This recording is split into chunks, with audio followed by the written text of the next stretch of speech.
Welcome back viewers, आप देख रहे हैं आर पार प्राइम टाइम का सुपरहिट शो। कश्मीर में शारदा पीठ का यानी अमित शाह ने उद्घाटन किया है। इस समय की बड़ी खबर है, नवरात्र का पहला दिन है, मंदिर का खुलना एक नई शुरुआत है। गृह मंत्री अमित शाह ने कहा है कि कश्मीर में शारदा मंदिर का उद्घाटन किया है। केंद्रीय मंत्री अमित शाह ने इसका उद्घाटन किया। इस समय की बड़ी खबर है, कश्मीर में शारदा मंदिर है, उसका उद्घाटन किया है अमित शाह ने। मेरे साथ जुड़े हुए हैं महंत नवल किशोर जी। ये तस्वीरें आप वहां देख रहे हैं, कितना सेलिब्रेशन का बोर्ड है। महंत नवल किशोर जी, पहले तो आपको हिंदुस्तानी नववर्ष की हार्दिक शुभकामनाएं। और इस कैलेंडर पर इतना बवंडर मच गया है, आप क्या कहना चाहते हैं? गलत हो रहा है सब कुछ? अमित जी, आपको नव संवत्सर 2080 का एवं पावन नवरात्रों की सभी को बहुत बहुत बधाई, बहुत बहुत शुभकामनाएं जी। देखिए, वास्तव में क्या है, इस देश के कुछ लोगों को एक पक्ष देखने का अभ्यास परिपक्व हो गया है। इसलिए इनको कुछ सनातन का होता है, भारत का कुछ होता है तो संकीर्णता पैदा हो जाती है। कई दिन से हाउस चल नहीं रहा था, लोकसभा में हायतोबा मचा हुआ था। आज जगदम्बा भगवती का पूजा प्रारंभ हुआ है, नव संवत्सर प्रारंभ हुआ है। और मैं देश के आदरणीय प्रधानमंत्री जी और लोकसभा में जितने सांसद हैं सबकी भरपूर प्रशंसा करना चाहता हूं, जिनको अपने पूर्वजों की परंपरा और भारत का मूल सिद्धांत याद आया है। और हम देखिए, पता नहीं क्यों संकीर्णवाद पैदा हो गया है। ये नववर्ष केवल हिंदुओं का तो है नहीं, पूरे देश का है, सभी सनातनियों का है, पूरी मानव जाति का है। क्योंकि पूर्व काल में तो सब सनातनी ही थे भाई। आपकी पूजा पद्धति खूब हो, देश को तो मानो, देश की परंपराओं को तो मानो भाई। ये किसी व्यक्ति का नववर्ष थोड़ी है, हम सबका नववर्ष है। तो मुझे लगता है इसे बड़े उल्लास के साथ मनाना चाहिए, इससे आपसी प्रेम और लगाव बढ़ेगा। अब मैंने कहा नहीं कि कुछ लोगों को हर कार्य में राजनीति दिखाई देती है, तो वो भी एक हो सकती है उनकी मजबूरी, को बोलना ही बोलना है। परंतु मैं कहूंगा कि अपनी प्राचीन परंपरा को तो धूमिल मत करो कम से कम भाई। नववर्ष हमारा सबका है और नववर्ष मंगलमय हो, सब लोग उत्साह के साथ आनंद के साथ भगवती जगदम्बा का उपासना कर पाए, अपनी परंपरा के क्या दिक्कत है? जी, वारिस जी, बधाई तो आपको भी मिल रही है। ये हिंदुस्तानी नववर्ष जो है ये तो सबका है, सभी को आपको भी इसकी शुभकामनाएं दी जा रही है। ऐसा तो है नहीं है सिर्फ कि किसी एक का है, सबका है, आपका भी है। देखिए अमीश भाई, संविधान ने सबको इजाजत दिया है अपने अपने त्योहार बनाने का, अपने अपने रिलीजन प्रैक्टिस करने का, सबको अधिकार है। और हमारा देश तो यही तो है, धर्मनिरपेक्ष देश है। धर्मनिरपेक्ष देश है हमारा। सेकुलर प्रोजन की हम दुहाई देते हैं, गंगा जमुना तहजीब की हम बात करते हैं। लेकिन जब मोदी जी ये बोलते हैं ना, सबका साथ, सबका विकास, सबका विश्वास, वो फिर जुमला और खोखला लगता है कि आप सिर्फ और सिर्फ मेजोरिटेरियन अपीसमेंट की पॉलिटिक्स करते हो। आप बड़ी आपने अच्छी बात करी कि हमारा देश सेकुलर है। मैं आपसे एक सवाल पूछता हूं, बिहार में आपके 5 विधायक हैं, उन 5 विधायकों ने इस बात का विरोध करा, मुझे पता है, क्योंकि आप सेकुलरिज्म पे इतना बिलीव करते हैं। आपके इन 5 विधायकों ने इसका जरूर विरोध किया होगा, और अगर विरोध किया है तो एक्सपोज करिएगा सब चीजों को, और अगर आपने विरोध किया है तो जरूर बताइएगा, मेरी जानकारी में शायद नहीं है। बिहार सरकार का रमजान में मुस्लिम कर्मचारियों के लिए एक बड़ा ऐलान है, बड़ा तोहफा है। रमजान में मुस्लिम कर्मचारियों के आने और जाने के वक्त में बदलाव किया गया है। तय समय से 1 घंटे पहले और आने के 1 घंटे पहले जाने की छूट है। इस फैसले का विरोध कर रहे हैं? ये गवर्नमेंट कर्मचारियों के लिए है कि किसके लिए? क्या उसकी वजह से असेंबली को बंद कर दिया? गवर्नमेंट कर्मचारियों के लिए। क्या ये सेकुलर फैसला है? बिहार की सरकार अगर रमजान में नीतीश कुमार की सरकार है, रमजान में उपवास रखा जाता है तो चैत्र नवरात्रि में भी उपवास रखा जाता है, तो फैसला तो दोनों के लिए होना चाहिए। इसमें हिंदू मुसलमान इसमें बोलना चाहिए कि जिसका उपवास ले, वही है। अमीश भाई सुनिए, बोलने दीजिए।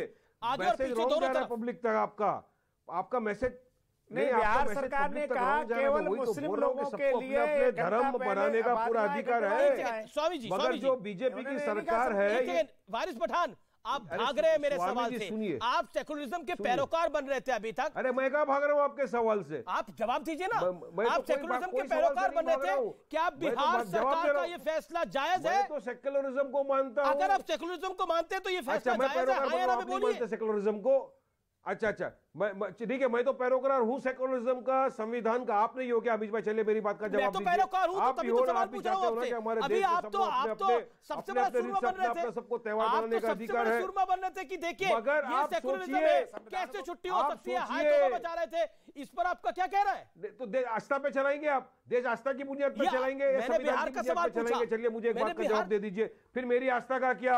अभी देवगन की आस्था है तो वारिस पठान की भी आस्था है। दोनों एक वाले संविधान नजर में, दोनों को फंडामेंटल राइट है, दोनों को फंडामेंटल राइट दिया संविधान ने। आपको मुझे दोनों को दिया है ना राइट, अधिकार दिया है।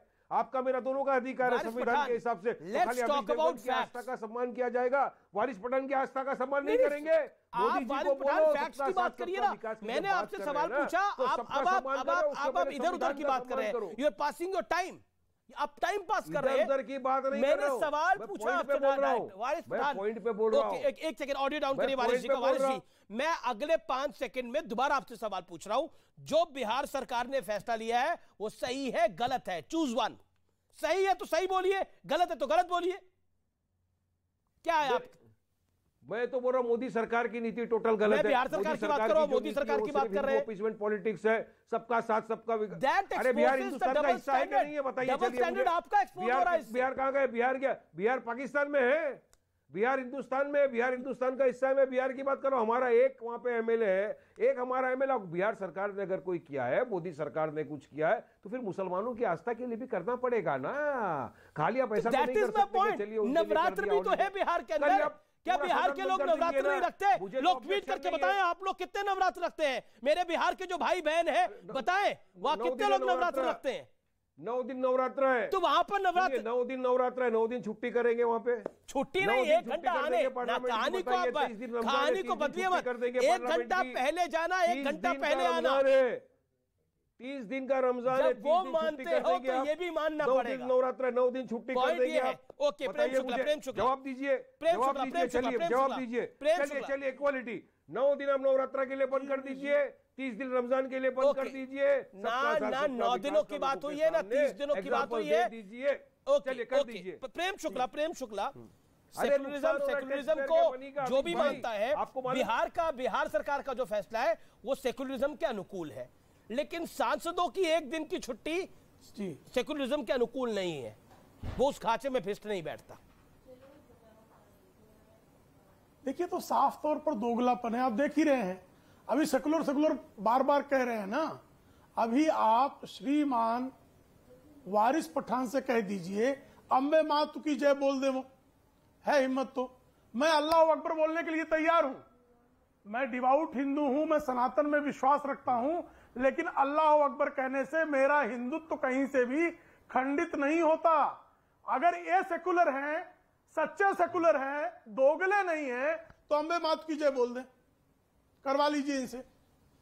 मैं अल्लाह अकबर बोलता हूं और उसके बाद भी मैं गर्व गोत्रीय शुक्ल ब्राह्मण रहूंगा, मैं सनातनी हिंदू हूं, मैं देवी का उपासक रहूंगा।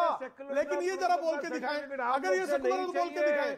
अरे मुझे जरा हिम्मत तो बोल के दिखाएंगे। देखिए बेनकाब हो गए ना, ये चेहरा बेनकाब हो गया। बताइए मुझे, इनका सेकुलरिज्म का बुर्का बेनकाब हो गया ना। बताइए ना सेकुलर है, इसमें क्या है? अगर आपको लगता है अगर सेकुलरिज्म यही है तो वो कहते हैं मैं अल्लाह अकबर बोल रहा हूं। इनकी विकृति यही है। ये वही लोग हैं जो पाकिस्तान रजाकारों के साथ जाना चाह रहे थे। ये वही लोग हैं जिन्होंने राम राज्य इसीलिए बता रहा हूं संविधान को नहीं मानते। ये सिर्फ आस्था की बुनियाद पर। अरे आप बोलिए, कोई रोक नहीं है आपको। ओके, शदाब चौहान सेकुलरिज्म के पूरा पैरोकार आप भी बन रहे थे। बिहार सरकार का फैसला सही है गलत है? बिहार सरकार ने तो फैसला लिया रमजान के मौके पर, देखिए मुस्लिम कर्मचारियों के लिए। नीतीश पहले हाँ या ना में जवाब दीजिए, फिर कहानी को आगे बढ़ाइए। जी के साथ हाँ बिल्कुल उनका फैसला स्वागत योग्य है। नीतीश जी हमारे साथ गठबंधन में है, इसीलिए तो फैसला है, क्योंकि यही तो भागीदारी है, यही तो न्याय है कि सभी की धार्मिक आस्था का सम्मान हो, किसी के साथ भेदभाव ना हो।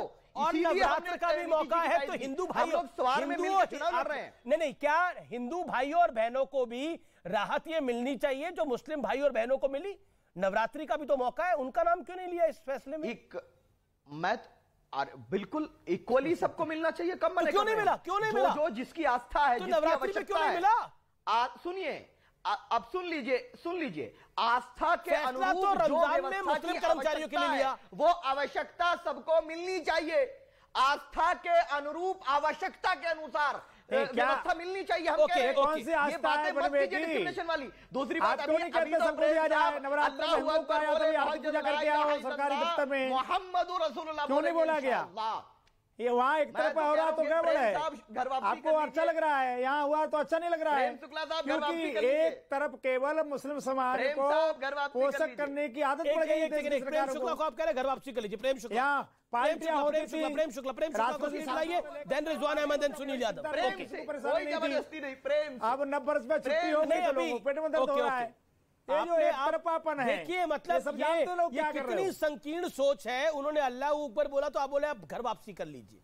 कितनी संकीर्ण सोच है। आप उनको धर्म बदलने को कह रहे हैं। अरे हमसे तो रोज मैंने तो मशवरा दिया है, मशवरा दिया है भाई। नहीं मशवरा दिया अभी आपने करना है। एक एडवाइस वो भी आपको देंगे, एक लेजिटिमेट एडवाइस के साथ जो धर्म संस्थापित है, प्रेम शुक्ला, मैं उसको मानता हूँ। आप अभी 1400 साल पहले, ये विक्रम संवत्सर जो है ना, उसके प्रारंभ होने के 700 वर्षों के बाद आपका ये पंथ प्रारंभ हुआ है। मित्र, आपका पंथ अभी नया नया है, हमारा पंथ प्राचीनतम है और ये सृष्टि के साथ प्रारंभ हुआ है। दुनिया आपका संकट यही है कि बच्चे हैं, कच्चे हैं, और आप इस तरह जो हरकतें कर रहे हैं उसको कहते हैं लुच्चे हैं। आपको सच्चे बनने की आवश्यकता है, तो आपको सनातन को स्वीकारना होगा। लेकिन आप सच्चे नहीं हो सकते हैं, क्योंकि कच्चे, बच्चे और लुच्चे। आप क्या है इसमें लुच्चे हैं? आप लुच्चे हैं, बोलो।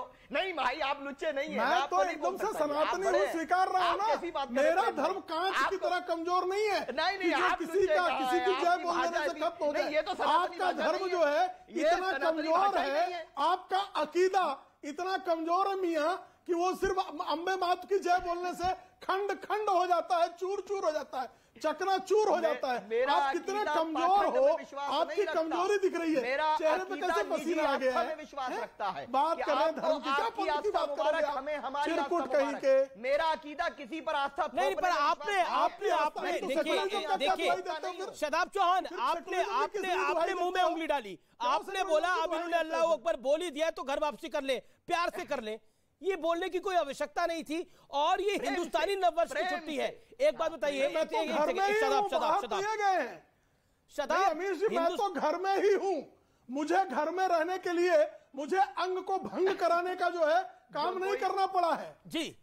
इनको तो अंग भंग कराना पड़ा है। ठीक है, ये विषय नहीं है मेरा, ये विषय नहीं है मेरा। तो अपना अंग जो है समग्रता में रखकर जो है, आज भी जो है समग्र विश्व की सारी जो है शक्तियों को स्वीकारने वाला व्यक्तित्व हूँ। आप एग्री करिए, डिसएग्री करिए, आपका कॉन्स्टिट्यूशनल राइट। ये विषय मैं कह रहा हूँ विषय पर आते हैं। It is a political debate, विषयांतर हो रहा है। मेरा निवेदन है, विषय पर आते हैं। प्रमोद तिवारी ने क्या बोला, शफीकुर रहमान बर्क ने क्या बोला, फिर सुब्रत पाठक ने क्या बोला, ये तीनों चीजें हमारे सामने है। रिजवान अहमद, क्या सेकुलरिज्म खतरे में आ जाता है जैसे ही विक्रमी संवत 2080 के पहले दिन छुट्टी होती है? और ये सांसदों की रिक्वेस्ट भी हुई। It is not a political decision. सांसदों की छुट्टी से वोट कैसे मिल जाएगा किसी को? छुट्टी तो सांसदों की करी जा रही है। अमीश भाई, अभी बहुत देर से मैं बैठा था, किसी ने आवाज आई कि साहब वो 1 लाख रुपए क्यों दे रहे हैं और ये क्या कर रहे हैं योगी जी। भाई 3 लाख करोड़ का रेवेन्यू है मंदिरों का, जिसमें मंदिर लगभग 30% सरकार को देते हैं एडमिनिस्ट्रेशन फी, ऑडिट फी और कॉमन गुड फी। पढ़ लिया करो भाई, पढ़ लिया करो। हम क्या देते हैं? ठेंगा देते हैं। तो जो हिंदू पर सरकार खर्च कर रही है वो मंदिरों के हिस्से से भी बहुत कम है। अखिलेश यादव ने बिल्कुल सही कहा, बहुत कम दे रहे हैं योगी जी। 10-10 लाख रुपए देने चाहिए जो मंदिरों से आए हैं। हम क्या दे रहे हैं? कुछ नहीं दे रहे हैं, सिर्फ मांग रहे हैं हाथ फैलाकर। 2.32% जीडीपी का रेवेन्यू आता है मंदिरों से। मस्जिदों से क्या आता है? मदरसों से क्या आता है? मरकजों से क्या आता है? सिर्फ कटोरा आता है कि हमें ये दो, कुछ नहीं आता है। पहली चीज। दूसरी चीज देखो भाई, मानो या ना मानो अमीश भाई, एक पेड़ है भारत, उसकी जो जड़ है वो जमीन में है, ऊपर से बहुत सी चीजें ग्राफ्टिंग कर दी गई हैं। जैसे हमारे मलियाबाद में एक दशहरी के पेड़ पर 360 तरीके के आम ग्राफ्ट कर दिए गए हैं। भैया मानो या ना मानो, जो भारत की जड़ है वो तो स्नातन है, और स्नातन की खुशबू तुम्हारे ग्राफ्ट करे आमों में भी आएगी। तुम जितना लड़ लो, जितना भड़ लो, स्नातन संस्कृति ही जमीन से जुड़ी है, वो ही भारत की पहचान है। ये land of Rama, land of Buddha, land of Mahavira, land of Krishna है। लैंड ऑफ मोहम्मद सल्लल्लाहु अलैहि वसल्लम अरेबिया में है, यहां नहीं है। तो भारत की पहचान संस्कृति से है। इस संस्कृति का सम्मान नहीं करोगे तो डिबेट में आने का मौका तो मिल जाएगा, लेकिन YouTube पर जब जाके देखोगे तो गालियां बहुत पड़ रही होंगी तुमको।